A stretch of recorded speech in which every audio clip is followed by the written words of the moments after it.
Hello, Rob. Hello. Can you describe your experience here at the Psilocybin retreat at Mexisol? Oh gosh. Um, well, you arrive, there's so many layers to it because you arrive and you're a little nervous. You're meeting everybody. Everybody's a stranger. This particular retreat, I happen to know some people because it's my third time coming. Um, and so that helped me kind of ease into it. And there's some good exercises that happen in the beginning to kind of loosen you up and get you in the spirit, so to speak. Um, but I think, gosh, just the Finca itself is just a magical, magical place. I don't know how many acres it is, maybe 20 acres, but there's just so much room to roam, and I feel like I could take days to explore it and never see it all basically.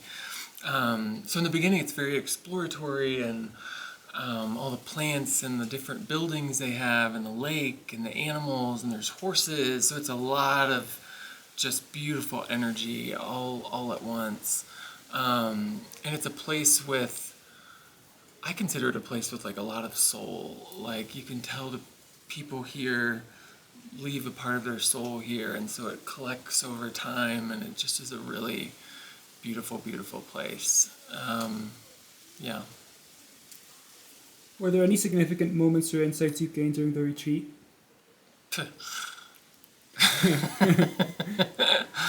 Yes, how much time do you have? Gosh, insights. My biggest insight is I live in my head. I feel like we all live in our head. We live right here. And so whether that's work or I'm in corporate America, and just America itself is, a heavy place and with so much thinking and doing, and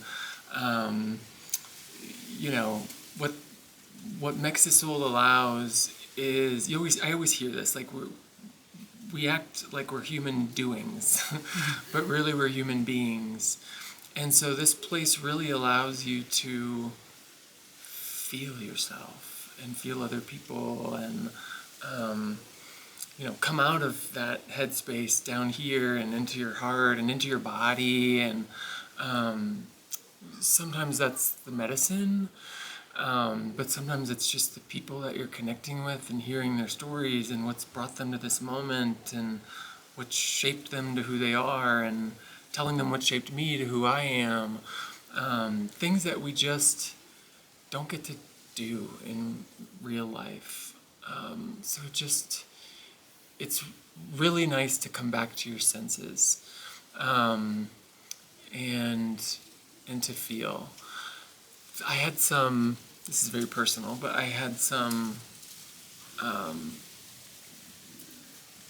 moments in medicine. Lots this time on masculine and feminine, and sort of. At first, it was weird. I was like, "Oh, it's verses," but then it became about sort of blending them into this full, bigger human. And then related to that, there was a lot of stuff I had with my mom, actually, and that was unexpected. I sort of came on this retreat just excited to experience the psilocybin retreat. I'd been to Mexisol before, and so I had all these, my intention was fun, kind of. And then I got here, and I had some really deep moments regarding my mother and my family, and just a blockage I've had with my parents, my mom in particular, that I haven't ever been able to figure out. And so just to be in the Osho with plant medicine and just fully feeling my mom basically, and I'm just really excited to go back and hug her. And so that was really, really unexpected and really nice. Yeah. Awesome. Would you like to share a powerful plant medicine experience? Yes. So it's going to sound a little bit repetitive, but it is related to my mom thing, but that was a big thing that happened for me. So we had we were in the Satori ceremony, which is a DMT plant that you do. So we do a Psilocybin ceremony, and then a Satori, and then a third Psilocybin. This is in the middle. It was the Satori ceremony. It's during the day.